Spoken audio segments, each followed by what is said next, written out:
heavy bleeding, no bleeding, irregular bleeding, early bleeding, painful bleeding. 70% of the women surveyed reported menstrual irregularities that began only after the vaccine rollout. It's far and away the most common symptom of shedding. And so I think the women were the canary in the coal mine, because they all noticed decades of normal cycles, and suddenly everyone's getting vaccinated and they're looking and they're seeing that there's something abnormal going on.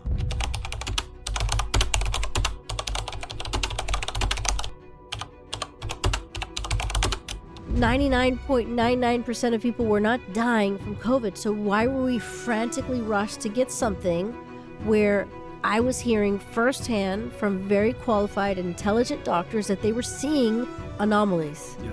The mRNA vaccines are gene therapy medicinal products. All gene therapies shed.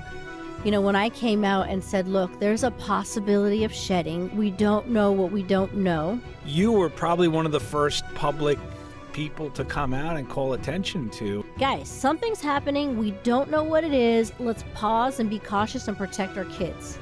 There's literally almost 24 symptoms that have been reported from shedding, from brain fog to neuropathies to tingling to bleeding to bruising to clots.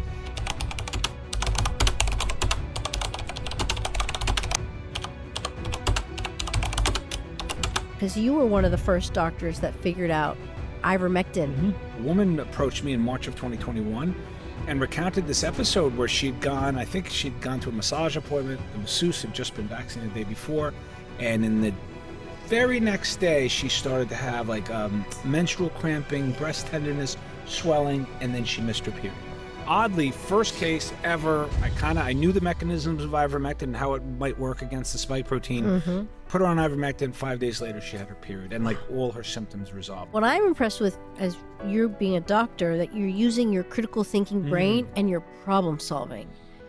And I feel like a lot of doctors missed that step, and they were just following orders and just turning off their brain. My first duty is to release suffering, right? Is to find out what's wrong, figure out how to help it.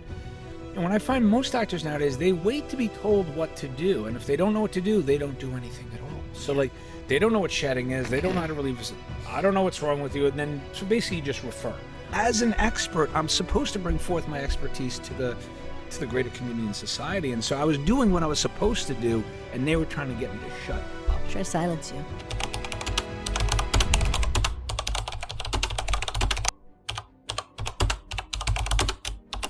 Mid-August 2021, a report comes out of pharmaceutical data showing ivermectin's prescriptions were skyrocketing in the U.S. Yeah. And I think that report spooked the other side. And they can't have that because they don't want you to learn from the lived experience that something works. And they've got an emergency exception for the COVID shot. So as a response, they needed to put down this ivermectin craze, let's call it. And what they did was so devious. The CDC put out a bullshit memo talking about rises in poison control calls around ivermectin. Wow. And it went to every state department of health, every licensed physician in that state. So the entire country's doctors in their inbox got a flashing warning about ivermectin causing poisoning. I mean, they ran a huge disinformation campaign, which is something that industries have done for 70 years. When science emerges that's inconvenient to their interest.